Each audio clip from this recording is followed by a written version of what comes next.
Hi, everybody. It's Sunday. I missed videoing yesterday because I didn't really have much to say. um, really didn't. So, anyway, here I am today. And what I thought I might talk about today a little bit is not specifically my dying right now, but sort of kind of my road here. I talked about it a little bit before my being born with a congenital heart defect, and I've had 3 surgeries in my life. I was 10, I was 16, and then I was 44 when I had a pulmonary valve placed. Since part of the defect was I didn't really have a pulmonary valve. So lived with that one for a long time, but it was causing a lot of problems. Heart failure again, back around 1996, I think so. Um, and a little bit before that, I went to nursing school, became an RN many years ago, graduated in 1985 from a school called Loretto Heights College in Denver, Colorado, now called Regis University. Became taken over by Regis, which was college, now university. It was a very good school, and my first job out of nursing school was working in the ER, which absolutely thrilled me to no end that I was able to get that job. Did that for 4 years, but this is in the mid-'80s, mind you, and in Denver, that's when the HIV/AIDS crisis was really starting to pick up big time, which it had before in like New York, Los Angeles, San Francisco was earlier. But Denver, it got difficult later. And I was somewhat involved in it right after graduating school, actually before, helping out in an HIV/AIDS support group. But then when I was working as a nurse around 1988, 89, I started working full time in HIV and AIDS, and almost entirely in outpatient type clinics, which was exactly what I wanted. I'm not a hospital worker, not really. But when this was all going on in Denver's not such a big city. People who were getting sick were people I knew, many of them friends. And it was very, very difficult. And as some people may or may not know, there was nothing that could be done back then to stop it. Nothing at all. And for most people back then who contracted HIV, it meant they were going to die. Certainly, that's what everyone thought. And I remember the first time I got tested was around 1988, 89, somewhere in there. And I remember getting tested, and I remember being utterly terrified, because back then you went and gave blood, and then it took a week. You had to wait a week and come back for your results. So in that week, you think of all the ways you're going to die. You know you're going to die. You're prepared to go back in and hear the person who's going to tell you your results, that you are positive. And yeah, that's how it was. And I can remember very clearly going in and then being told that I was negative. And I was like, it was stunning. I couldn't even comprehend it. Um,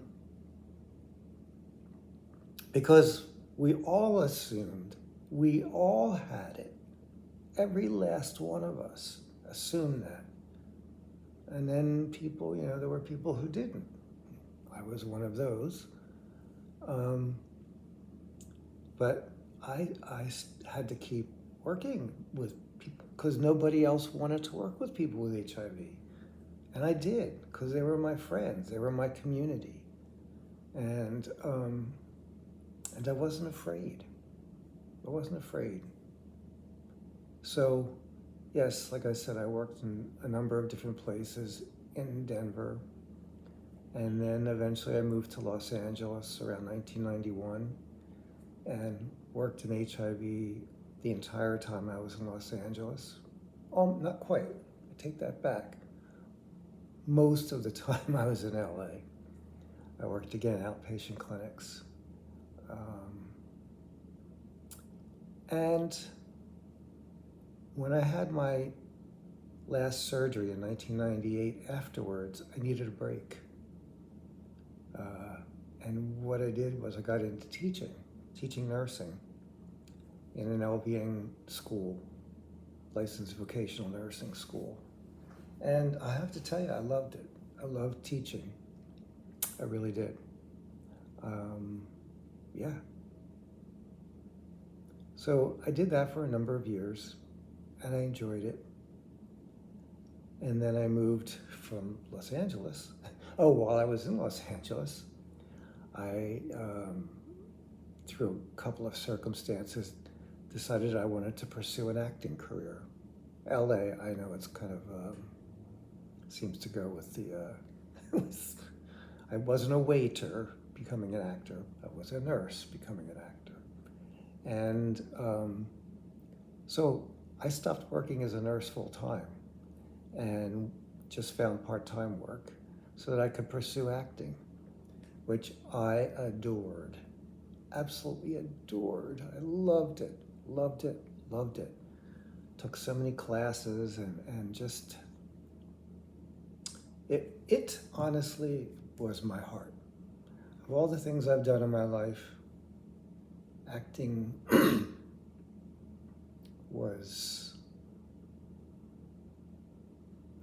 it was like church. It was sacred to me. And what it meant to me was, using me, my body, my mind, my speech, to tell stories and to hopefully help people understand, when you go to the theater, you learn that you're not alone. Everybody has the same kinds of feelings, thoughts, emotions. We all think we're the only ones that do, and we're the only ones that have these thoughts and feelings, and we find out through theater that we're not. We're like everybody else. We all go through the same things. And going to a play where you're seeing a human story, you can understand that you aren't alone. Which is exactly why I'm doing these videos, so you know you're not alone, I'm not alone. And so anyway, I tried to pursue acting for quite a while. But in 2007, when I had moved to New York, because I really wanted to pursue theater. Yes, I moved quite a bit. But I went to New York, worked part-time. I did. I worked part-time as a nurse. And then in 2007, I had a big health setback. I had what's called ventricular tachycardia, which is a deadly heart rhythm, which is, I won't say common, but not unusual in people with my heart defect and who have had surgeries. Some of the surgeries themselves make us prone, the scar tissue and stuff, make us prone to these arrhythmias, but just having congenital heart defects does too. So I nearly died, very nearly died. in the hospital over a week. Got the defibrillator I did already talk about. And by that time, I had a full-time job at that time because I needed health insurance.